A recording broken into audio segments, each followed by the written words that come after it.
Hello there, and a very warm welcome to Chazingdra Chats, the show where we take a stroll through the life stories of people in the Pokemon community, discovering the six Pokemon on their dream team along the way. I'm Charlie Merriman, merry by name, merry by nature, otherwise known as Chazingdra, a host and commentator for the Pokemon Video Game Championship Series, and a content creator. And this week, I am joined by Rahul Reddy. Rahul, how are you? I'm good, Charlie. Thanks for having me. I appreciate it. For anyone who's not so familiar with you, Rahul, can you give a brief introduction to yourself? Yeah, absolutely. So I am over from the trading card game side of things, a little bit of the Wild West. Um, I've been playing for about 13 years now. My first introduction to competitive was back in 2011. Kind of fell in love with it from that moment onwards, and in the last probably since like 2016 onwards, I think I've racked up a good set of accomplishments. No regional wins or any big title wins to my name, but I have a slew of top eights at internationals and regionals alike, and I'm still just looking for a win out there. Still looking for the win, but you are a seven-time World Championships competitor at least, which is no Absolutely. mean feat. You've got to, if you're not familiar with how it works, you've got to accumulate those championship points over the entire series, and so to have been able to do that seven times is really impressive. So fantastic. And Raul, I was just saying to you before we started recording Yeah. the reason why as someone from the video game scene, the reason why I know your name is they sometimes play a trainer spotlight on you during Yeah. the streams of the events, and it's a really good insight. But the thing that stuck with me is when they ask you your favorite music, and you say EDM with a heavy drop. Can you talk to us a little bit about that? Absolutely. So, first off, that trader spotlight was something that was super impromptu. I didn't know that like it was just going to be me. I saw them walking around the floor asking a bunch of people questions, and I was like, oh, of course. Like, I'm already in. Like, they were like, can we ask you a couple questions? I'm like, oh, sure. So I thought it was going to be like cut together with a bunch of people, and yeah, nope, definitely got blindsided by that one a little bit. But usually during a tournament, so I like typically listen to like the most basic like radio pop stuff a lot of the time, but EDM is just something that I like to listen to because I don't know, like I think I can. It kind of just gets your blood pumping, like kind of gets you just going. And I've have a couple of friends who are like big into going to music festivals and stuff of that nature, and so they kind of opened me up to those experiences in the last like couple of years since COVID, particularly. So it kind of brings back those memories of just kind of letting go of any external thoughts and just the euphoria of enjoying the music. And so if there's Hmm. like a nice drop, it's just kind of like I'm kind of locked into what I'm feeling as opposed to thinking as hardly about, oh, I made a mistake last round or I did that or this. So kind of lets me let go a little bit. Gets you out of your head, yeah, for sure. Yeah. As I was saying to you before, it's the specificity of that answer that I love, and it's yeah, it's something that people can actually latch onto with that answer. Yeah. Can you just spell out what EDM is for anyone who's not familiar? I think it's electronic disco music is the Sure. exact abbreviation. It's just basically like you've probably heard some variation of it through like radio pop. If you're like someone who just listens to like radio and like the regular music, like Calvin Harris, Mm. David Guetta, people like that is something more mainstream. Avicii, you've probably heard them, and then it goes deeper down the rabbit hole, and then the more you go, the more you headbang and find subgenres and whatever. There's a niche to everything. Sure. Well, thank you for that, for explaining that for us. Um, I believe also that potentially we could start calling you Rahul Reggie, but I think that's something that we'll be getting into later on in the Yeah. episode, so stick around for that. So then, Rahul, let's take a deeper dive into you Yep. and the six Pokemon that you've chosen for your team. So I believe what we're starting off with appropriately is your early childhood. Yeah, absolutely. So coming into, um, I guess I haven't like really ever talked about my early childhood or whatever. So this is going to be a fun little experience. Coming into Pokemon was a little bit of a novel concept to me because my parents are first generation Indians. They moved here both for their master's degree, arranged marriage, all the very traditional values. Um, for them, raising me, I was a first child as well as studies, studies, studies. Like nothing else is important. Hobbies kind of come second, studies come first. They would occasionally put me into like sports, like the typical baseball, soccer, like whatever, like that kids do. So my first introduction to Pokemon, I think, was my aunt actually. We went out Black Friday shopping, I think, when I was like 4 or 5 years old. I was really, really young. And I remember I had saw the Game Boy Color and I like really, really wanted it. I didn't even have cable at this point. Like the only TV I was watching is like PBS, educational content, whatever. And I saw the Game Boy Color, and I had like known the kids at school because it's like I think I just gotten into kindergarten or first grade. Were playing something called Pokemon. And so I remember I had begged my parents for, the Game Boy Color. I think Pokemon Crystal was the game at the time. And I was like, I really want this. I really want this. Kind of didn't pan out. And my aunt ended up surprising me for Christmas with it. And so that was my first introduction into playing Pokemon a little bit. And I just kind of played the game pretty religiously. Like I think I like played through Crystal and did like every small aspect of every single thing because it was like my first ever video game, I guess. And in the meantime, like my aunt would spoil me a little bit by buying me cards here and there, and sometimes I'd occasionally like leverage if I get like good grades on this or like go to Kumon or do extra work, I can maybe get a booster pack when we go to the store from my parents when I was super young. But like many others, I think like of my generation specifically, there was a lot more I guess like things to explore. Like there was Yu-Gi-Oh, there was whatever. So I kind of like branched off and lost my love for Pokemon, I guess, when I was younger. I did play the games every single year. I did buy the video game. Like that was my Christmas gift every year. It made it easier for my parents, made it easier for me. And I that was my, I guess, like early introduction into Pokemon, where I didn't really have a chance to do much with it, but I did play every game pretty religiously and found a hobby and an interest. Yeah.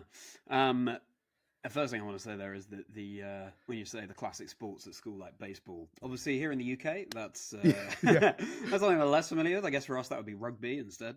Oh, sure, yeah. But yeah, that's so going from there. Crystal, your first Pokemon game, and what a game it is. I mean, we were just saying again before recording how we are Johto people.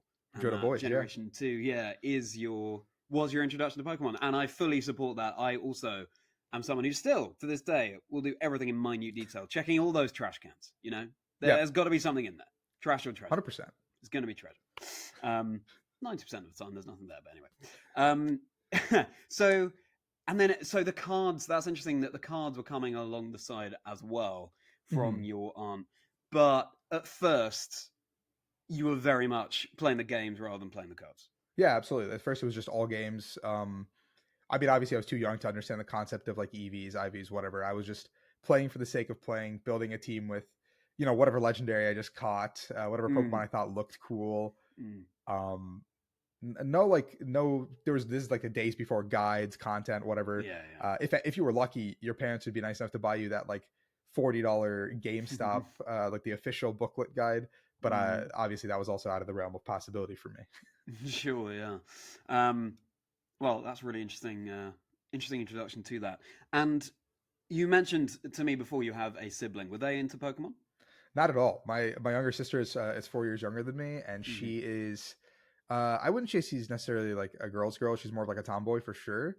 But she never really took an interest in anything I took an interest in. I think maybe out of like pure like spite for the things I like. We're definitely closer now that we're older, but when we were younger, it definitely was a little bit more of a back and forth relationship. And she like, if I would like something, for example, I think her first introduction to video games or general, like we had a Wii when we were kids, and she would like only play like the Just Dance games and like that kind of stuff. And so we'd have to fight control over it for like me playing Smash or something of that nature. And what was it that made you drift away from Pokemon in that first instance? Was it just you were excited to try something new, or what made you make that switch? I think like more than anything, as a kid, you want to fit in, right? Like you want to fit in with whatever's happening at the playground, whatever these other kids are doing. You want to make friends, and so people wouldn't, I think, necessarily always bring Pokemon cards to school. It became like Yu-Gi-Oh cards one day. A couple months would pass, a new fad would pick up.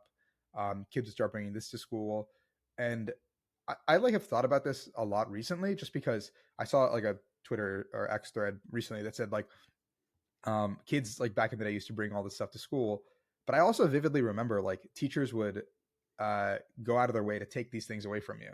So like once Pokemon cards became like more prevalent, those became like a banned commodity. So then everyone moved to the next thing, which was like Yu-Gi-Oh cards, and then those became a banned commodity, and then it became like I think at one point it was like just like fun looking rubber bands and stuff like that. Like everyone, kids would just buy whatever they wanted to try stuff. And I think my attention span was definitely not big enough at the time to latch onto one thing and like obsess over it. I was just definitely like oh, the kids are playing Yu-Gi-Oh cards, I'm gonna go try to get some Yu-Gi-Oh cards, like stuff like that. Yeah, fair enough. And kids will find a way, won't they? The teachers can try and ban things all they want, but fundamentally, if there's a game that people are getting a lot of fulfillment out of, then yeah. And the final question on this one is, Crystal, that very first playthrough, who's your starter? Your first Totodile. Pokemon? Totodile. Okay. Yep. Yeah. He's still one of my favorite starter Pokemon, if not probably actually my favorite of all of the starters even to today. Just, I don't know. He's a cute little guy. I really like him. Yeah, fair enough. Well, that paves the way nicely to ask you what is the first Pokemon that's going to be joining your dream team. It could be Totodile. For a bit of context here, Roll has decided on these in advance. I have no idea what they are. So let's find out who is composing Rahul's dream team of 6 Pokemon. What's number 1? So I did write down Totodile because he was my first partner, and so I think I'd like him to come along if I had a dream team with me. Obviously maybe he'd become a for Alligator by this point or evolve up there, but I think that it's only right that I bring my first partner along. It is okay, yeah. Very nice, yeah. Totodile. I believe my first playthrough, I also chose Totodile. Let's go. Yeah. And then for Coco in the most recent generation. So something to do with crocodiles, I guess. I don't know. Yeah, fair, honestly. Did you go for Coco? I think I stuck with water types for most of my like playthroughs. Yeah. I think occasionally I'd pick a fire type here and there. I don't think I ever dabbled in the grass archetype, I see. Okay, yeah. Interesting. Totodile. Okay, fair enough. Are you someone who would sort of do playthrough after playthrough of that game, or did you just stick with your original save file? I don't think I ever reset the game fully, but I would like spend an absurd amount of time in like one area. So like by the time I actually got to like playing the game, I was really over leveled, and I think the game itself felt like super easy. I think I still have the game somewhere upstairs because my mom, the one thing she did that was really awesome was like preserve everything from when I was a kid. So if I could find that file, I guarantee like my team was probably like in 80s by the time I got to the Elite Four because I just spent so much time doing stuff. Wow. Okay. Yeah, that's one way to make the level jump a little bit easier. To make the difficulty curve when you reach Lance at the end of the Elite Four. Yeah. That bit more doable. And Red, of course, at the top of Mount Silver. Okay, fantastic. So Totodile on your team. And I believe we're going from there to middle school and then rediscovering Pokemon and your love for the game. So back when I got to, it's like at this point, like let's just jump fast forward the whole time frame. We're now at 7th or 8th grade. I'm 12 or 13 years old. If you have hobbies, you're getting bullied. Being a kid, I don't know, man, kids are mean sometimes. So you're going through this middle school phase where everyone once again is trying to discover themselves, figure themselves and like their place in the world or like what they think is cool, what they think isn't. I remember I got Heart Gold Soul Silver in 7th or 8th grade. And I thought, this is like one of the coolest things ever because it was a full remake of the first game I'd ever played to some extent. It's a cool homage. I thought the Pokewalker was one of the coolest things ever. I tried to bring that thing everywhere with me. Like, it was like free levels. It was free items, how could you not love it? And so that's actually how I got brought back into Pokemon because there was a day where back in middle school, we'd have to change for gym class. I don't think we ever did that for high school onwards, but in middle school, we'd have to change into, like our uniforms, whatever, to go play some sports, whatever. I had my Pokewalker on me. It ended up falling out of my pocket. And I remember there was 2 people, 2 friends who I'm not like, I don't talk to them as much anymore, but they both ended up kind of approaching me and being like, oh, you like Pokemon too. And I was like, I didn't expect like you two to also be people who liked it. And so we ended up building like a weird trio of friendship that I didn't really expect. And it kind of blossomed into something where, after school on Fridays or Thursdays, we'd end up meeting at one of our houses and just like playing the video games, into rediscovering the fact that we owned our old cards and picking those back up and figuring out our own rules and, making something up. Like, I think I remember we had these school points that we could use for like Amazon gift cards, which was like an incentive for kids to do well and like do chores and stuff like that. And I remember like all three of us pooled ours together to buy like a booster box together with our Amazon gift cards, and that was like a full experience in itself. So that kind of brought me back to finding that love, and that also introduced me to my first Pokemon League, because one of the kids' parents couldn't really like bring us home every night, because at some point it's like, oh, the parents also have to work. At that point I didn't really understand like why we couldn't get picked up all the time. And so she found us a library, which was like pretty close to our school. We'd get home on the bus, we could walk the 2 miles or bike it, which I know in America is a novel concept, but in every other country you can take public transport or just hop on a bike and go 2 miles, not too big of a deal. And we would kind of go to this library every Friday from 3 to 6 p.m. where just for playing Pokemon cards, we got more Pokemon cards. Like, that was a crazy concept. Promo cards being given to us for free, meeting other kids our age that, loved the same idea of Pokemon. And that was kind of my first bring back to Pokemon and Pokemon League, I guess, as a concept. Wow. So in a way, it's a good thing that Pokewalker did fall out your pocket. Yeah, absolutely. I don't know. I don't even know where I'd be right now in life if that didn't happen. Really? So you think that if that hadn't happened, you wouldn't have found yourself coming back to Pokemon at all? No, I don't think so. I think it would have taken a lot longer. Maybe I would have found myself playing other video games or something as I kind of became more comfortable and confident with myself. But I don't think that would have happened until at least like college. Yeah. I think it would have taken a couple of years for sure. It's a really good lesson as well in everyone having their own things that they're interested in, and yet you're at an age at that point where people might be a little bit embarrassed about the things that they're doing, because again, that's just, as you said, that is what kids are like sometimes. But it just goes to show we're all doing these things, and sort of the sooner we can all own that and be proud of it, then the better, because absolutely, Pokemon has forged a real career for you in the game. Yeah. And then, okay, so you go to the library. So are you saying in the library you met other people who would be there playing Pokemon? Yeah, so it was like, I think now you can't really have Pokemon Leagues at places that aren't official stores. Sure. But back then you could have it like in like a Starbucks, and the library would be like from 3 to 6 p.m.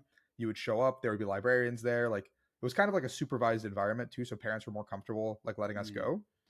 And it would just be like a small room, maybe like 8 or 9 like white tables, 4x4s, just a bunch of kids playing Pokemon. We had our league leader who had like a bulk box where like if you finished a game, you would take 2 cards out of the bulk box.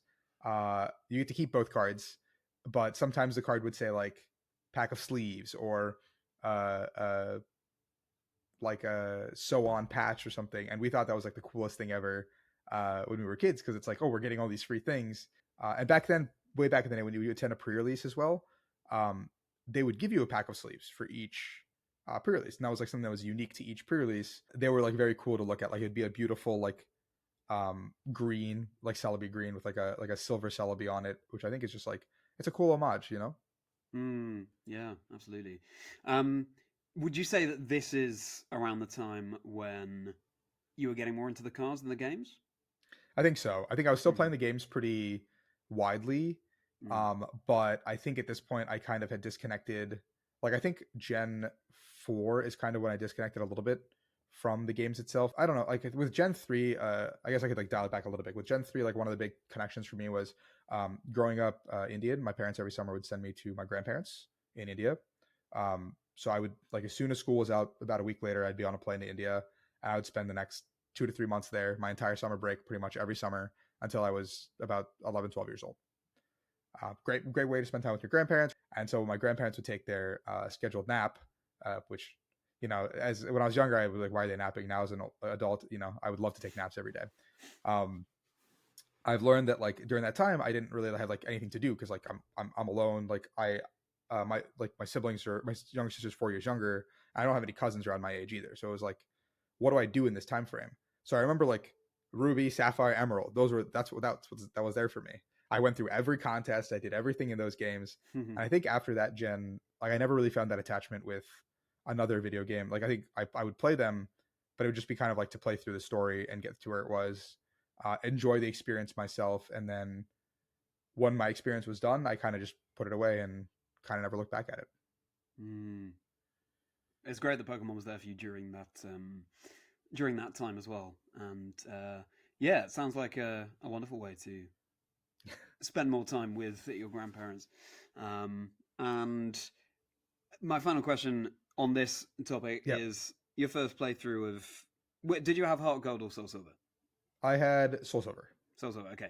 Did you choose Totodile? I did use Totodile, yeah. So now let's find out who's joining Totodile on your dream team. So my first ever shiny Pokemon, I actually caught a shiny Eevee. Oh, wow. Okay. In the game. And I didn't really understand how the evolution mechanic worked besides the stones. Like, I knew you could get Espeon or Umbreon. And I remember, like, I accidentally evolved it into an Umbreon. And I was like, oh, well, I guess this guy's on my team now. And unironically, since then, Umbreon has been my favorite Pokemon. So I think Umbreon's going to join us on the adventure. Are you saying that the Eevee that you happened to get in the game was shiny? Yeah. Oh, my goodness. Wow. I never, like, even knew what shinies were, I think. Well, I kind of knew the idea of them. I just, like, didn't, like, believe they existed because I'd never hit one. Yeah. In my life, obviously, like, I don't think I tried hard enough. Maybe I saw one earlier in, like, an early gen and missed it, but I kind of, like, high rolled into it, I think. Yeah, absolutely. So was this on Crystal? Soul Silver. That was on Soul Silver that you got the shiny Eevee. Okay. Wow. So by that point, though, you had played through Crystal, so you had encountered the red Gyarados. Yeah. Mm-hmm. So you knew what shinies were. Yeah, I knew the idea of them. I think when I played Crystal, I didn't really understand what the shiny was, but eventually when I grew older, I was like, oh, okay, the red Gyarados is not just like a different Gyarados. Yeah. Okay. The stat, like, so I guess my first non-static shiny. Yeah. Yeah, that's incredible. And then, yeah, of course, you don't know introducing the day and night cycle in Gold and Silver. Yeah, and the friendship. See how, I was like, exactly. I just didn't understand it. I was like, what is this? See how just completely randomly you suddenly have a new Pokemon on your team, and so Umbreon is now your favorite Pokemon. Is it? Yep. Have there been further experiences with Umbreon, or is it all from that experience? I think it's just from that. I think I don't know. It just kind of stuck with me, and I kind of took a liking to the card. I took a liking to the Pokemon. I have this little guy sitting on my computer too. Nice. So it was a Secret Santa gift from one of my friends in like a couple years back. So I don't know. It just kind of stuck with me. It's a simple one. I don't think it's flashy.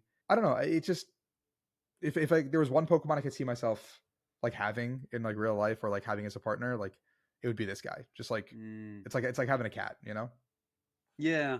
Did that pave a way for a liking of Dark type Pokemon generally, or not? Ooh. I don't think so, actually. I think I don't think Dark types are even my favorite type. I think it's probably gotta be like lightning types, if anything, electric types, I guess. I've always like, as I've gotten older, I've become more appreciative of the flashy Pokemon, and I'm like, I don't know, the electric type gym leaders all seem pretty cool. You know, they have their like little glam and sham, as opposed to a little bit of the gloom of the dark type gym leaders, the gloom and the ominous foreboding. Yeah, it's true, actually. Yeah, there is a bit of a dichotomy there, isn't there? Brightness versus darkness. Well, we contain multitudes. And we'll go from there, from Umbreon to, well, freshman year in high school and the beginning of your competitive journey. Yeah. So this is a small segue from middle school, right? Like, it's only been a year. We're jumping into my middle school was a little bit of a magnet school. So we had a bunch of areas that fed into it. Again, my parents prioritized education. And for those of you who don't know, I do live in Fairfax County, which is probably one of the top 1 or 2 counties for public education in North America. So my parents like specifically chose this location to move to from where we were, all that stuff. Like they had laid out like a groundwork. It was already written from when I was a kid that I was going to be a doctor. As you can see right now, it did not pan out. But everything was already like, preordained for me. So when we got to high school, the trio that I had built in the middle school, we split. We all went to different schools because I think the middle school had like 6 or 7 like high schools feeding into it. All of them would go other ways. And as that happens, this was like an era where we didn't have phones that could text. We didn't have like Facebook Messenger. I think the best way to communicate was through like either emails or I think Skype was probably around then. I think Skype was like the best way. And I didn't have access to like a computer on the daily, so I kind of naturally just like lost communication with these friends, not by any like malice or anything, just virtue of circumstance. And when you're a kid and you're making new friends, especially in high school, you're not really getting uh, the easiest of times. So I ended up meeting like a whole new group, and this group of friends that I made friends with in like freshman year actually are still lifelong friends with me today, actually, which is kind of crazy. I was in one of their weddings last month, and I'm in another one coming up another month. So, little wholesome bit for you guys, lifelong friends. But I met these guys. I started going to League a little bit more because I had made some, friends there. Maybe I was hoping to run into some the guys from middle school a little bit there, but they just stopped, showing up completely. And I ended up going to my first city championships. Like my league leader had put out those little flyers that say like city championships, Fairfax Hobby Works store, which was like in a strip mall, so it wasn't necessarily the best store, but I could get to it, and there was a pizza place next door that I remember vividly, and not the best pizza either, but there was pizza, and as a kid, I enjoyed that. So I went to my first city championships, and I was in the senior division at this point. So I had only been playing in seniors I was only eligible to play in seniors for about 3 months. And at this point in time, I showed up. I played my first cities. My very first round, I was pulled aside because my entire deck was illegal. Because I did not understand what like rotation and like regulation marks and all that stuff was. So I was told that like a lot of my cards are like ineligible to be used, yada yada. So a nice gentleman by the name of Kevin, like he wasn't playing. He was, I think, like a sub professor slash like backpack vendor. I don't really know what he did, but he just always had cards on him. He kind of offered to like help me, like fix my deck with the cards I have. And I was able to fix my deck, get back in there. And I do remember I finished 3-2, which was just shy of top cut. But I was still pretty shocked I went positive, at my first ever tournament. Can't really knock it till you try it. And I met a couple of cool people there. One you guys might know very vividly, Wolf was actually my local. So, and I had actually been friends with Wolf's cousin through middle school. So it was a weird like connection, I guess, of sorts. And that kind of led me to, kind of what is competitive, what's going on here. And then state championships rolled around that year. And unlike today, where we have a slew of regionals that happen, year round, Pokemon was more of a seasonal and ordained event back then. It would be Battle Roads in the fall, which were like our league challenges today, or league challenges today, and then we would have city championships in the winter, which were equivalent to league cups. So a little bit bigger of an event, a little bit more prestigious, offered a lot of points, and then we would go to something called states, which was like a middle way between cities and regionals. So it would just basically be each individual state had one. It would go over the course of 3 weekends. You would be able to go play in each of your states, try to pull off some prizing, whatever. And I think winners ended up getting like a $300 gift card to go to the national championships, to kind of assist. And then there was regionals that year, and there would only be one weekend of regionals the entire year.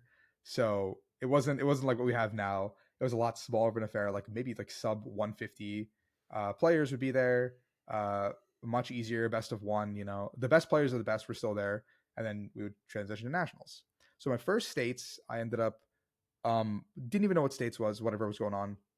I remember Wolfie and Kevin ended up messaging me and were like, "Hey, we're going to Maryland states. Do you want to come along?" So I ended up going. I'm playing my still pretty janky deck from the cities. I haven't really adjusted it too much. I'm like, I'm MacGyvering my deck a little bit, like kind of from whatever tin cards and like local promo cards I'm getting. So I'm still putting the patchwork on it. I ended up going 3-2 again. Not too bad. We end up going to another states the weekend after, and this time I go 3-2, but I lost my win into top 4. So I actually had a shot of moving forward. And then this kind of segued into my like first ever regionals, where I convinced my father to take me, my very strict Indian father, to take me to a regional championship. And I went 4-2, which is not a bad record by any means, but I didn't top 8, which, I got, my parents expect like perfection out of me to some degree. So the entire car ride back was a little bit of just like, I can't believe I drove you an hour and a half, blah, blah, blah, just for this. So it was a little bit of a demoralizing experience and kind of put me off once again. But then I came back to league in the summer after school had kind of let out, and there was a couple of friends that were like, "Hey, we're driving to Indianapolis for the U.S. National Championships," and I was like, "Oh, cool. That seems pretty impressive. Like, what is that?" And they like kind of pitched the idea to me. They told me what it was, and these guys were pretty convincing people. So they were like, let me talk to your dad. Maybe we can convince him to take you on a 10-hour car ride to Indianapolis. I'm like, not a chance. Not a chance this works. Somehow it works. And I end up finding myself in a car 10 hours across the country a few days later. It's my first national championships. And I think the moment I kind of walked into that room, I realized how many people actually love Pokemon. Like I was a starry-eyed kid. It was like, I don't know, one of the coolest things I'd ever seen in my life. Those big inflatables, the big black and white era stuff being painted everywhere. I was taking pictures with like the Zekrom and the Reshiram on my like little terrible flip phone. I remember I was playing side events all day after the tournament was over too, just because I couldn't get enough of the fact that there were so many people out there that loved the game as much as I did. And that kind of catapulted me into, I think, a feeling of euphoria and like belonging that I found my place, you know? It's it's so often the case that it's because of the people that we're with who have introduced us to the competitive scene. It's a game that's quite difficult to do well in by yourself, but B, it's it's just someone who's giving out a helping hand, as it were, and showing you, look, this exists. Let's enjoy this together. That's brilliant to hear. And so you met Wolf back in the day, back when Wolf clearly was dabbling in the trading card game. Yeah. And for anyone who's not aware of who Wolf is, one of the most famous, I suppose, Pokemon video game players. Fair to say, for sure. And someone who won the World Championships back in the day as well. So, wow, okay. And do you have any insight at all as to how your dad was convinced to go on that drive? I have no clue. I just know that the two guys I ended up driving with, they kind of had a talk with my dad. And then typically what we would do also after, like right after like league with some of these guys, what we do is like our ritual would be, there was a rec center nearby. So we'd go get a basketball, play for a couple hours, like 2 hours, you know, we're kids. We got energy. And then we would go over to like a Chipotle, or like there was a Noodles and Company. So we would kind of make it that like our like Friday night tradition type of thing. And I remember one of the fathers who was driving us ended up having like a conversation with my dad while we were all getting Chipotle. And post that conversation, we kind of came home. I like sheepishly asked my dad and my mom, and I guess they had like a talk between the two of them, and they thought it would be fine for me to go. Okay, well, I'm very pleased to hear it. And again, another checkpoint, if you will, as to you getting involved in the scene. And yeah, well, it sounds like your records, even for someone who was pretty new, were really good for a first timer. Yep. And then going to the nationals, what sort of side events did you participate in? I remember they had these like 8-man pickups, and like it was like there was also these like pre-release style like box break events. So I think also as a senior, I think we played 5 rounds of Swiss on the first day and 4 on the second, because we had a different style of top cut compared to the Masters division. So like once my 5 rounds of best of 1 Swiss, which I don't know, I was done by like 2, I want to say, I just went straight to side events, and I sat there till like 8 p.m. when they kicked us out because I was like accruing all these free cards, these binders, these play mats, just for showing up and playing. And I thought that was like the awesomest thing ever, because like this is when Black and White just came out, so in the card game, sorry. And so we had now like gotten these like new full art cards, the full art Zekrom, the full art Reshiram, and I was really trying to get those guys. Yeah. Wow. Okay. And then I can picture little Rahul's eyes just being opened. And that's we're going to pause there before we get into the effects of that and ask who's going to be joining Totodile and Umbreon on your dream team. So the deck that I played at that Nationals was Donphan Zoroark, and the irony of the entire situation is, because back then a World Championship event was not on championship points. It was based on ELO. So it was kind of how much you took from the other person. I did go 8-1 in Swiss. And I was one game away from acquiring my World Championship invite, unbeknownst to me. Of course, I didn't know until the card ride home. So I think I have to give mad props to Zoroark, because that Zoroark card, there was a round where I think it was like round 7 or 8. I put down the Zorua. It has an attack called Lunch. It says 30 damage, flip a coin. Flip a coin if heads does 30 damage. And you could attack on the first turn going first back then. So you could win the game without your opponent getting a turn. My opponent opened poor baby Cleffa, 30 HP. Just staring my Zorua in the face. I looked at my hand. I attached the double color sanity. I flipped that coin. Heads. And that's how I advanced to 6-0 at the national championships. So Zora kind of, I think, is a funny card that kind of makes it onto the team. That poor Cleffa. No idea what was coming. Baby Clefairy. Zoroark, okay. A really interesting Pokemon that can disguise itself as other Pokemon. Does it work like that in the trading card game as well? Does it have an ability? Yeah, that Zoroark specifically had an attack called Foul Play, which said just copy any of the attacks on the opposing card, which I think is pretty. I think that's pretty close, right? Yeah, absolutely. It's a good way of replicating it for the trading card game for sure. And what a nice connection that you've got to that Pokemon as well. And this is why it's so fascinating to explore the Pokemon that have made you, so to speak, and ties in very well with that time of your life as well. Mm-hmm. Okay, Zoroark. So that is another Dark type, Rahul. I know you're wondering between Electric and we're kind of like stacking them up, I think, at this point. Yeah. Okay, we'll see how that develops. Okay, so from there, next we're going to talk about the start of college and then diving deep into the scene, chasing that first invite. Yeah, so for the remainder of high school, I kind of would play Pokemon on and off here. Just I would, dabble, maybe go to a states, maybe go to regionals, and I would always perform. Like I kind of like was a little cocky. Obviously, when you're younger, you have that kind of an ego, whatever. And I was like not really the most humble. And I would just kind of show up and like top 8 of states, and I'd be like, cool, just another day at the office, and I'd go home. And I wouldn't really play too much because I was also a state level track athlete. So that was kind of eating up most of my time. I used to do the 100, 200, and long triple. Those were my events. So I kind of fully kind of dedicated myself to that. I was also in pursuit of trying to get into an Ivy League college. I was like full on my studies. I had a perfect on the SAT, 4.4 GPA. I was excelling on fronts I could. Ended up not getting into an Ivy League. I got waitlisted from a couple, and then I don't know. It kind of gave me a harsh reality check, if that's like the best way to put it. I got humbled real quick. Parents were disappointed. I was disappointed, but I did end up getting a full scholarship to a couple of places. And when I was looking at my options, one of the options that stuck out to me was Florida, because I knew a couple of friends from the Pokemon scene down there, and it was far enough away from home that I think that I would have, been fine. My aunt lived about 45 minutes away from campus, so if anything were to happen, I had a lifeline. And so I ended up leaving the only life I'd known to go to Florida for college. And my first year, I remember the Florida community, those guys are wild. Like, if there's a city championships 3 hours away, they wouldn't hesitate to drive down in the morning and drive back by night. If there was a state championship 6 or 7 hours away, we're driving through the night. We're making it.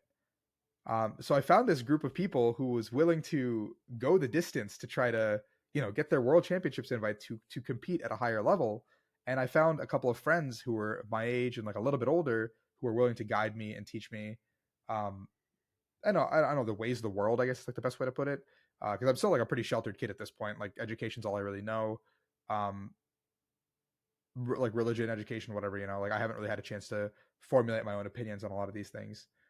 And I decided, like, let's get my first invite. It's the Boston World's Year. Let's try to get it. And I fell flat on my face. I did not get there. I was super cocky as a player at this point because pretty much every event I went to, I would cut. Like, an incredible thing to say, obviously, but it wasn't from a place of like player skill. It was from a place of like, I had the best teams, the best decks handed to me because I had those connections from an early age. I had friends out there who were like some of the best now that were like, oh, hey, Rahul, you're coming. I've got a 60 card deck for you. Like, try it out. And I would, walk into top 8 because my deck was just better than the other person, not because I was better than the other person. My first year actually trying to like be my own player and innovate and do all that stuff fell completely flat on my face. Some would argue it was one of the easiest years to earn a world championship invite when the bar was lowered to 300.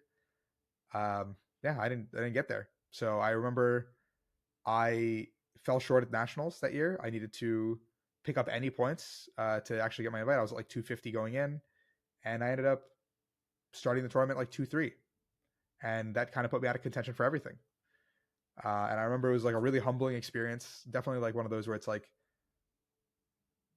another instance of like me being put in my place, because I definitely took a lot of things for granted at this point.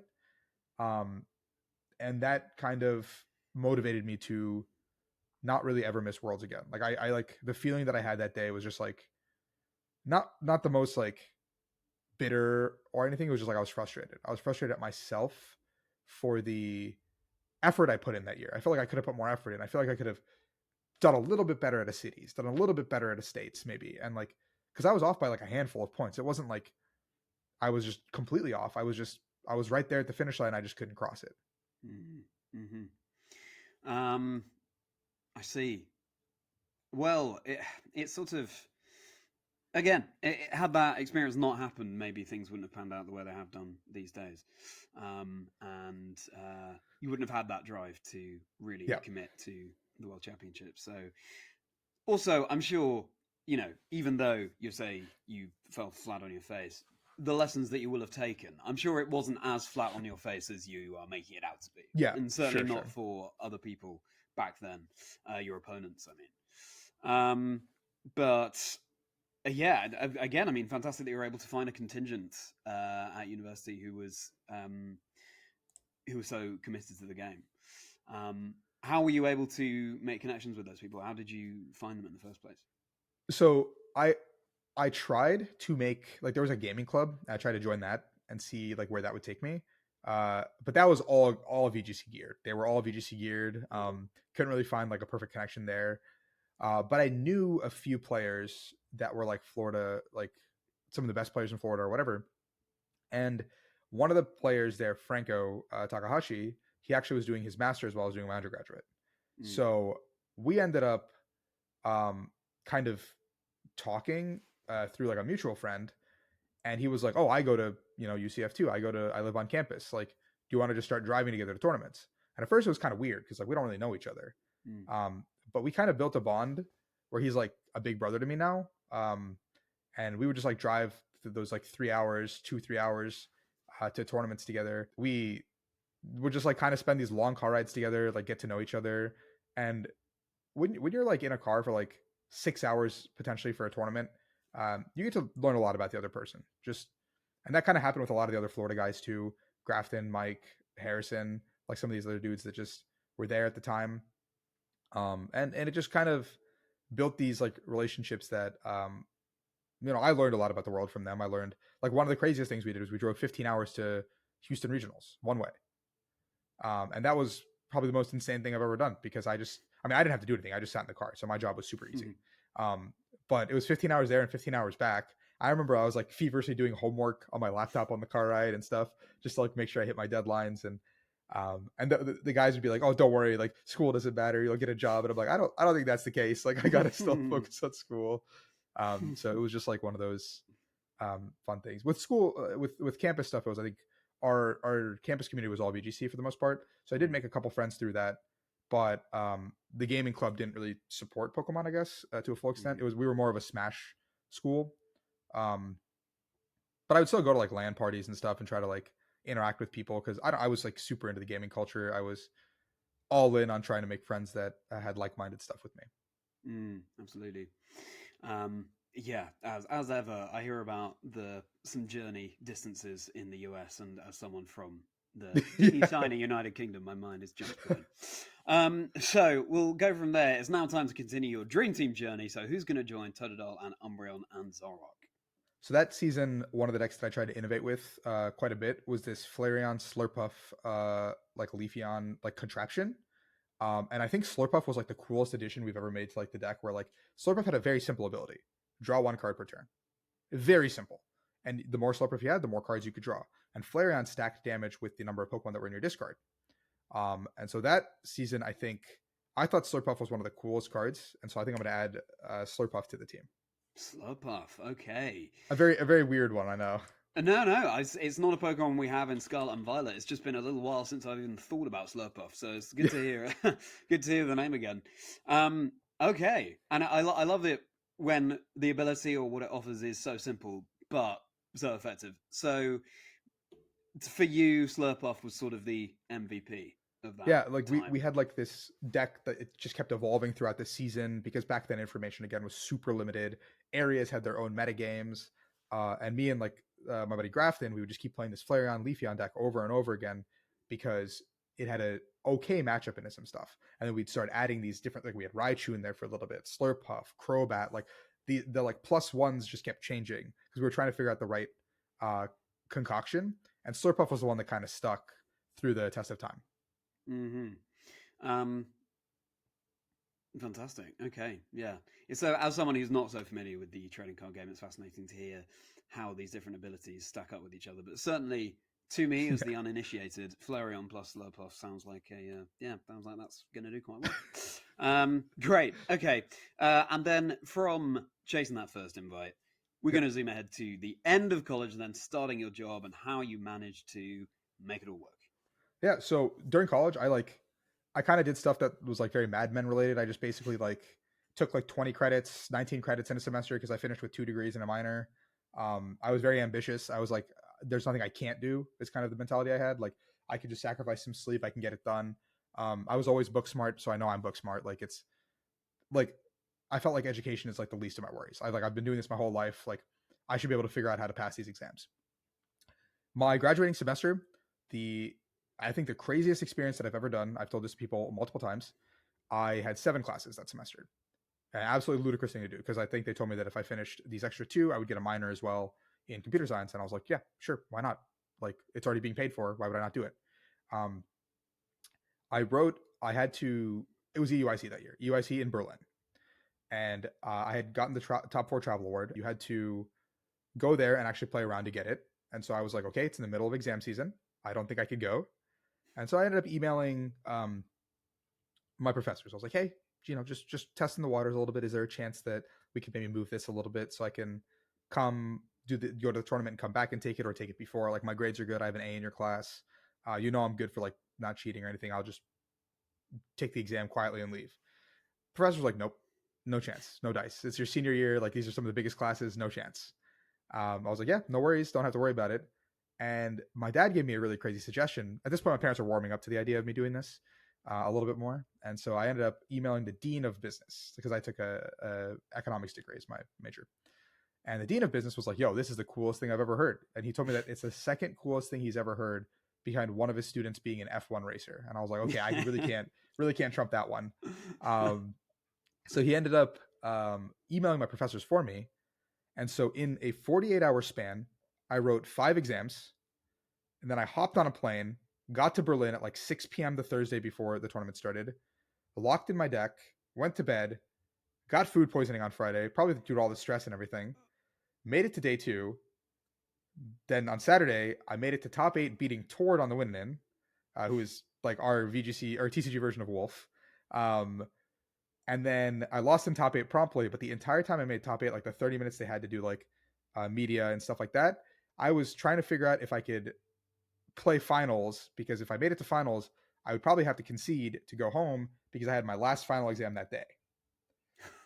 So I was freaking out because I was like, why did I make top 8? Why did I do this to myself? And then I remember finishing that tournament, hopping on a plane at like 6 a.m., sleeping the entire plane ride home, like at my connection in, I think, Munich or Frankfurt, I printed out a bunch of study guides, studied my entire flight home, and then I wrote my last exam.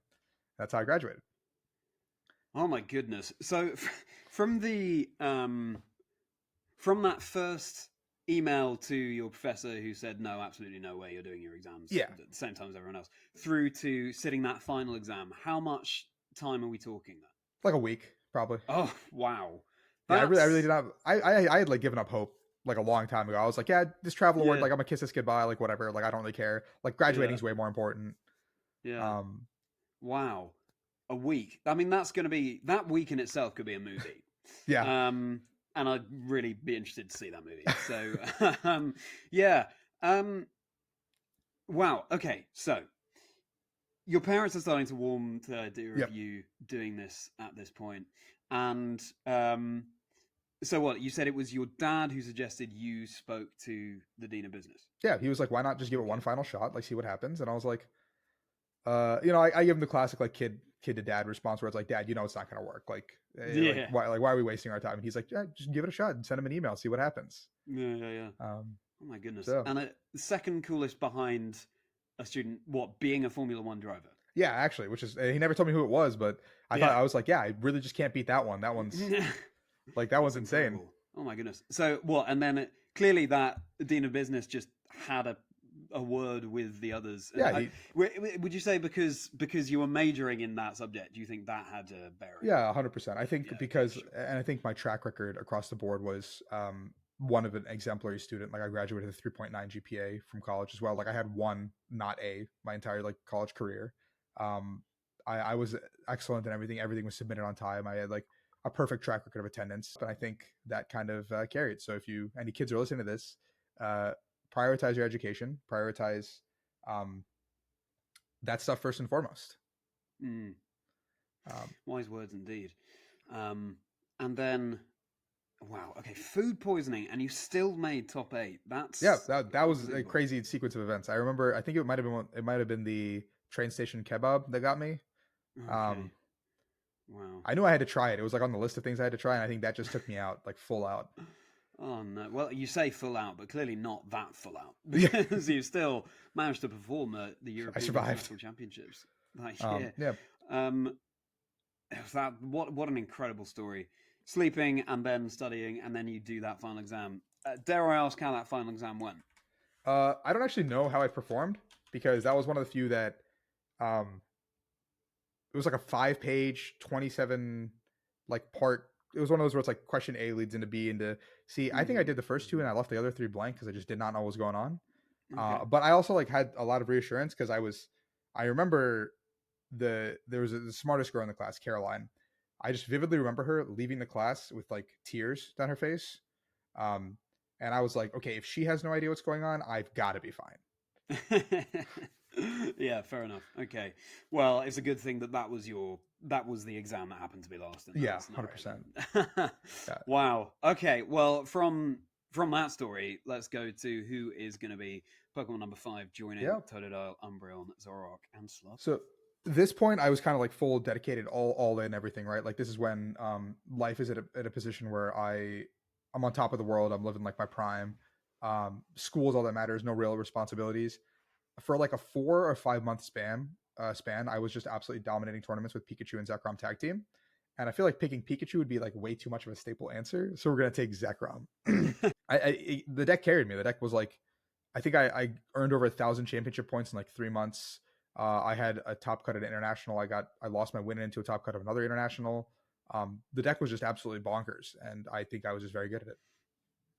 I guess also Zekrom sort of represents the, that era. You talked about the black and white era and how important that was for you before. So, yeah, good answer. I'm wondering how many episodes I'll have to do before someone chooses Pikachu, actually. It's an interesting phenomenon through doing this podcast. Yeah, I mean, Pikachu, we're all fans of Pikachu. Yeah, 100%. But yeah, it's who has that extra special connection to Pikachu? Zekrom. Okay, so how, in sort of layman's terms again, how would Zekrom and Pikachu pair up together so well? So the card itself was called Zekrom Pikachu Tag Team. So this is an era where the cards itself were like, they released these things called tag team cards. Like there was Latios tag team, Mew and Mewtwo, Celebi and Venusaur, Naganadel and Guzzlord, Giratina Garchomp. So like these cards were just kind of beasts. Like I think this is probably I probably wouldn't say that it's close to Gigantamax. That's VMAXs for sure. But this is like one step below that, where it's like if you're not playing, like the tag teams accelerated the game, the point to like sometimes the games would only be like 3 or 4 turns. When there's 6 prize cards to take in the Pokemon TCG and a tag team card gave up 3, that's half the game right there. So it kind of put the game on a clock, put the game on a different timer than people were used to. And these guys were all behemoths that did a ton of damage too. So it's like, if you wanted to play something that wasn't one of these tag team decks or something that centered around the tag team decks, you had to really, really like innovate and figure out a strategy that counters enough of that. Mm. I see. That's a really interesting insight there. Okay, well, Zekrom joins the team then. And before we find out who the final Pokemon on your dream team is going to be, let's go to the last thing that you want to talk about today, which is the COVID era, and then also the post-COVID era. Yeah. So for me, the big thing with Pokemon was that I want to enjoy what I'm doing. Like I want to have fun, right? If I'm not having fun, there's no point in me playing. So at some point, I kind of felt like I was a cog trying to just get top 16 year after year, earn that placement, like play for doing X, Y, and Z. And the year that COVID happened, the tag team aspect of the game now was in a place where the games were ending much, much quicker. Arceus Dialga Palkia tag team came out. Its GX attack, which is an attack you can use once per game, um, allowed the player who used it to do additional damage and take an extra prize card per knockout. So now, if you knock out a tag team, you're taking 4 of your 6 prize cards. So the whole game has now become accelerated, and I just wasn't enjoying it. So when COVID happened, it felt like a blessing in disguise because like the last like 3 or 4 tournaments that I had played, my heart wasn't in it. I had my worst ever international performance. I had just come back from Oceania Internationals where I went 5-4, which um, frankly for me it was like an embarrassing record. Um, like I opened the tournament 1-3, and I just don't know what I was doing wrong. Um, but every time I sat down to like try to play games or figure things out, my brain just wouldn't want to like put the effort in. It was just, hey, look at this, look at that other thing, let's do this. And when early COVID hit, I just full disconnected. No content, no competitions. The Pokemon circuit tried to stay alive with online competitions due to Limitless, and I think like huge props to them for like carrying the community through like a rough time. But I fully disconnected. Like for a good year and a half, I just didn't pay attention to cards. I didn't pay attention to anything. I would maybe have the Players Cup on in the background when things were happening, but I was like learning the meta cards with everybody else. I was nothing more than a casual player. And when COVID ended and we came back to tournaments, that was the London year for Worlds. And I had already been in the top 16 race. I was kind of holding my position steady. And the like 4 or 5 tournaments I played, pretty poor results across the board. Like I think I day two'd. I was actually the first player they put on stream as soon as COVID came back from, which was fun because I was the first player to use a V star on stream. Very fun fact, I guess. But like I just wasn't enjoying the game. I was just not having the most fun. And I remember like going into London Worlds thinking, yeah, it's probably it for me. I don't think I'm coming back. Like I think my career is probably over here. I think I've had a good run. I made a lot of good friends. I just don't think I have the same passion and love for the game that I used to. And then when they announced Japan, everything changed. I was like, okay, I got to give it one last shot, and I got to give it my all. And I remember the one thing I swore to myself in that moment was that I was going to start being unapologetically me and like kind of leaning into things that are more fun, even if they're not the winning line every single time. Like, which eventually would lead us to probably my 6th Pokemon, which is Reggie, because like that was a deck that I sat down on. We were all at Dallas Regionals, and my group was known for playing Lugia because Lugia was one of the most oppressive, like 50% of the meta share type decks, like that just absolutely dominated every tournament I played. And I just like sat there at like 10 p.m. and I was like, what about Reggie's? And everyone's like, you're go to bed. Just go to bed, man. Like it's over. And I was like, no, hear me out. And they're like, do you have a list? And I'm like, I'll find one. So I literally found an online list from some guy from Toronto. I messaged him just out of the blue. I was like, hey, don't mean to bother you. Can I ask you a couple questions? He answered my questions. Deck made sense to me. I played it for a tournament. 1,600 man regionals. You know, I walked out with the top 16. Found my deck. And I think that season also, I chose to take it more of a, I'm going to smell the roses on the way rather than just only focus on the world championships and focus on everything else. So any city I went to, any new place I went to, couple extra days, couple extra things that I could do. My job is fortunately very flexible. I am a programmer. So most of my job I can do, you know, from abroad. I can work like as long as my deliverables get done, my coding gets done. I don't have to deal with any of the hubbub. So it gave me an opportunity to like spend some more time exploring the world, seeing the roses. Like I spent a good 2 weeks in Australia. I was able to like this season, for those who have been following, I've been able to go to a myriad of EU regionals, which has been a lot of fun. Because from the East Coast, it's actually pretty reasonable to get to. And I don't know, I found this like new passion again where I was like, I don't care about top 16. I don't care about if I qualify for Worlds. I don't care about all that auxiliary stuff. It's just if I'm good enough as a player and my results show up, I'll qualify. If I perform well enough and if I want to keep shooting for winning a major, then eventually the results will fall into place. So wow, that's it's a really important lesson, isn't it, as well, in players who are feeling maybe like it's important to take breaks from the game.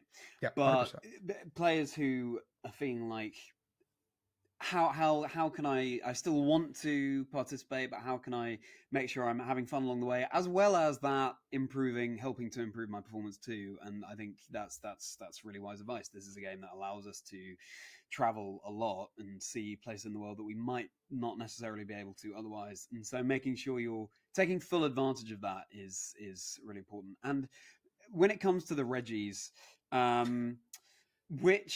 why briefly and again in simple terms, what was it that drew you to that? So the idea of the deck was simple. It was like a weird combination deck that like shouldn't work in theory, because compared to something like Lugia, which get a couple pieces into the discard, flip your V-Star marker, just play the game. Reggie's was like putting together the like big Power Rangers-esque like droid thing that they make with like 6 different pieces. You got to have the whole gang in play. You need all 6 Reggies to pull off one combination play and attach 3 energies. But the idea that allured me was the fact that the deck had options. It had all these options that if you got to play the game, you should be favored into a lot of the metagame. Lugia, I wasn't convinced is like a favorable matchup, but I was like, maybe you can make it a 50-50. If everyone is copying this 50% meta share deck, there's got to be a reason the same players keep doing well with the deck, because there's obviously some inherent skill to it. So when I was just kind of putting everything together, I was like, the combo pieces and the options, like that, like play style always like allures me, as opposed to something like straightforward and like an aggressive beat stick. So I look for more of like a aggressive deck with options that can like kind of pivot into a different play style, and this kind of gave me that option. And so once I had kind of given it my first chance with the deck, I really thought that it kind of could answer everything in the format. And this was a format where, for the VGC listeners, for TCG, we kind of our set releases were a little bit delayed due to COVID around this time. So like we had a set released in November, but our next set release was until April. So we had a 5-month format in our year-long tournament series. But I figured if I could find a deck that could deal with some of the best decks in the room and give myself a fighting shot that isn't the best deck, maybe I could do well. Okay, that's love the Go-Go Power Rangers reference there as well. Yeah, the whole gang back together. It's cool that's the way they work in the trading card game too. So you've teased it already. So which Reggie is it going to be that's joining? That it's going to be number 6 on your dream team? I think it's got to be the big Gigas himself. It's the ability is on him. It's called Ancient Wisdom. You get if you have all 5 of the other ones in play, you get to accelerate 3 energies from your discard. Sure, this guy needs 5 energy to attack, but all the other ones don't. Reggie Drag only needs 3. Reggie Lucky only needs 3. Everyone just needs 3, and we're cooking. I see. Reggie Gigas. What a fitting final Pokemon on your team, and this, of course, is why we're in the presence of Rahul Reddy instead. Okay, so your team is Totodile, Umbreon, Zoroark, Slurpuff, Zekrom, and Reggie Gigas. That's a real range there, isn't it? A real height range as well. All the way Very from tiny team here. tiny Totodile all the way to the Behemoth that is Reggie Gigas. So now, which one of these Pokemon are you going to choose to be your partner Pokemon? It's got to be Umbreon. It's like that's the day one. Can't really go wrong with that one. If it wasn't for Umbreon, it'd probably be Reggie. But Umbreon's just done me so well. Umbreon. Yeah, I'm not surprised to hear you say that, and I still can't get over the fact that your Eevee just happened to be shiny in Soul Silver. It's that is next level. Okay, so Umbreon is going to be, and you said earlier that it fits your benchmarks for a partner Pokemon as well. And now, if you were to be a Pokemon, what Pokemon do you think you would be? That's tough because I think body type wise, I've got to be something that's big and bulky. I was never this buff. I just kind of got into weightlifting over COVID, and it just catapulted. So I think the easiest answer, I think it's a cop out answer, would have to be Machamp. I'm still working my way towards Machamp, so maybe like in between Machoke and Machamp, but I'll just say Machamp for now and call that our goal. So you're saying you're a step up from Machoke, but a step below Machamp. Yeah. Mm. Machamp looks like he's been 20 years plus dedicated, working every day, Right. working very, very hard. Machoke Sure. is like a little, he's learning his roots on how to weightlift. He's like figuring out the protein goals, like the nutrition facts, all that stuff.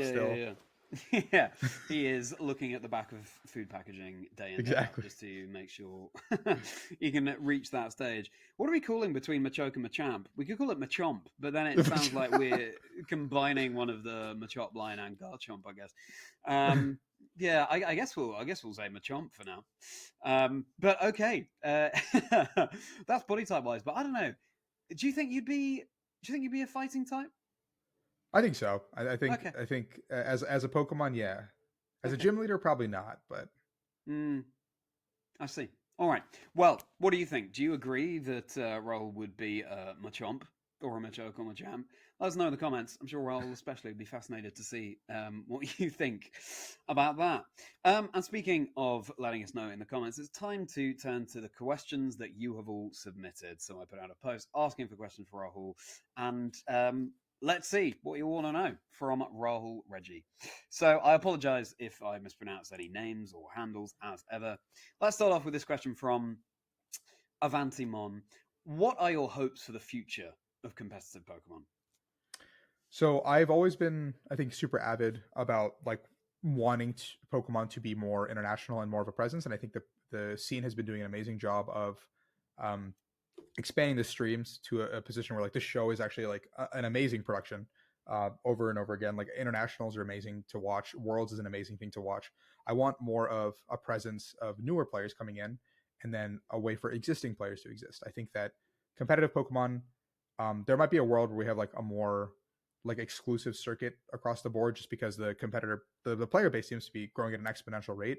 So at some point that's got to like peter out, which I think I'm very, very happy about. I think it's very cool to see like the explosive growth. Like we just played our largest regionals at like 2,600 players. That was the size of EUIC basically. Like that's ridiculous. I think that the way we're going is really good. I think we're just moving in a good direction of bigger venues, bigger tournaments, efficient tournaments.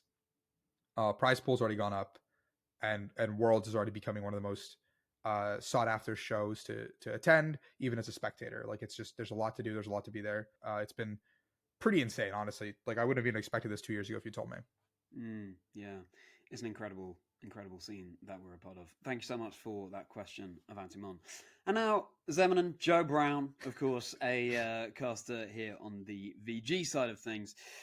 If you could add one Pokemon to League of Legends to be your new main champion, who would you choose and what role would they play?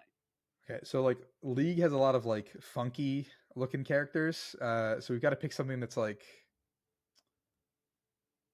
it's got, I feel like it's like got to be something that's already in Unite. Like I feel like Hoopa Unbound specifically, I think that would like fit super well into League of Legends, and it would probably fit into like if I just steal a page out of Unite's book, I think that's a support role there.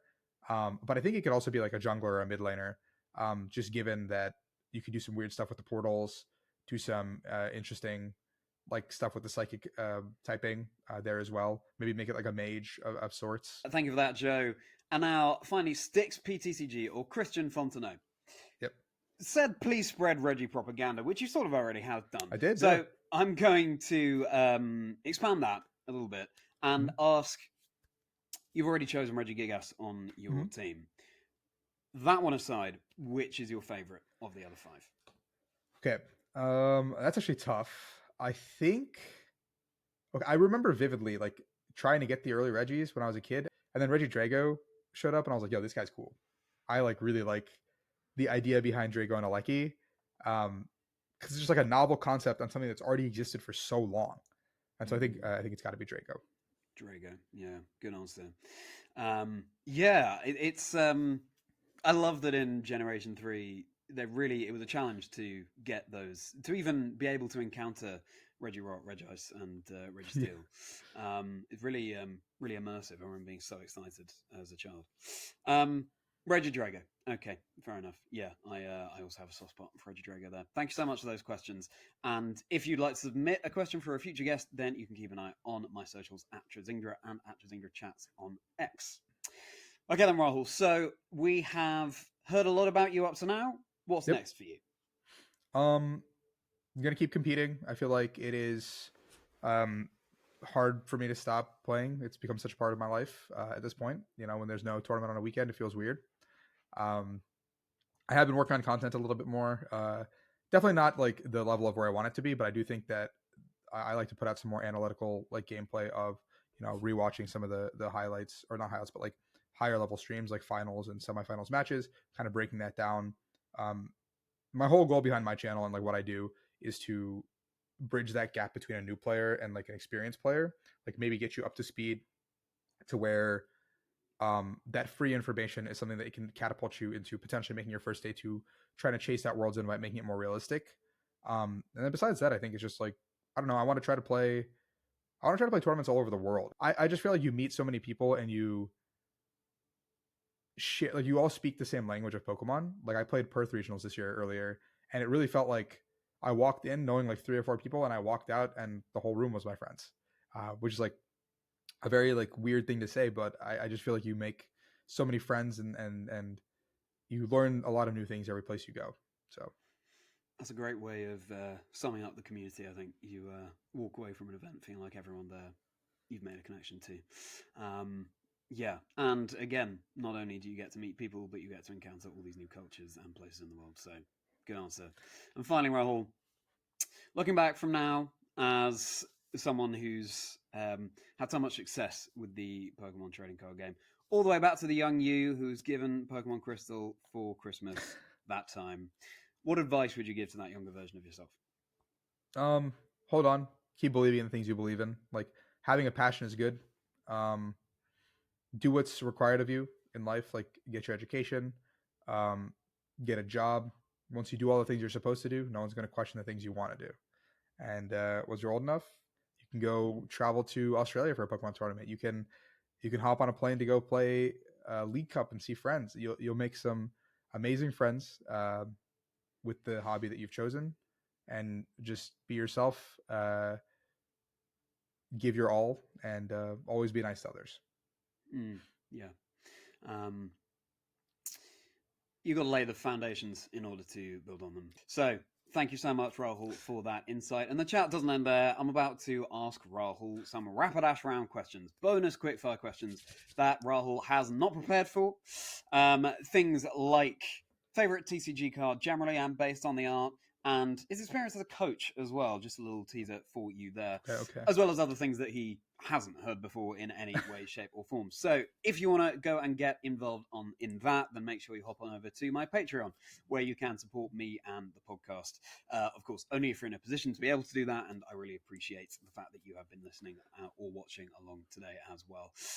Rapidash round tends to be where we discover that we've actually barely scratched the surface of the guest. So very much hope to see you there if you can make it. And Rahul, thank you so much for coming on to Chazingdra Chats. Yeah, thank you for having me so much. It was a lot of fun. Talk about something different that I don't usually talk about. So thanks, Charlie. Of course, and such a diverse team that you have there as well. Where can people find you online if they want to keep up with you? Yeah, simple stuff. My YouTube is just my name, Rahul Reddy. My X Twitter is also just that Rahul Reddy, or at the Flea, THEFL, and then 4 E's. Super simple. Those are probably the only 2 places you need to find me. That's another thing I'm going to ask you in the Rapidash round. Why the Flea? So again, if you want to hear the background of that, then make sure you get tuning in. And if you've enjoyed what you've seen or heard, then you can follow along on my YouTube channel, subscribe to Chazingdra, drop a comment. Would love to know your thoughts, as well as the 6 Pokemon you would choose for your dream team. Give the video a like if you enjoyed it. If you're listening along on the audio apps, then do leave a rating or review. That goes a long way too. You can find me on, as well as the X that I mentioned before you, I'm also on TikTok and Instagram there. You can join my Discord community. It's all going to be linked below, and it would be a pleasure to welcome you there. And of course, outside on my X as well, you can discover what I'm up to alongside, be it casting or creating or whatever else I'm getting up to there. So, Make sure you're tuning in next time because my guest will be Pokemon Go caster from the NA side of things, Nick Livesey, Alpha Phoebe. Very much looking forward to getting their insight on things. And Nick and I have a slightly special connection, which I will save for that episode there as well. So make sure you're tuning in for that. And any guest suggestions you have, then you can get in touch with me on the socials I mentioned, or chazingdra@gmail.com. And of course, any feedback on the show as well. I'd love to hear it. All right, then, Rahul, time for your Rapidash round. And if you're not joining us over on Patreon for that, then it's goodbye from Rahul. And it's goodbye from me. See you next time on Chazingdra Chats, where there'll be another 6 Pokemon, 1 life story. Rahul, you feeling ready for this? Nope. We'll see where it goes.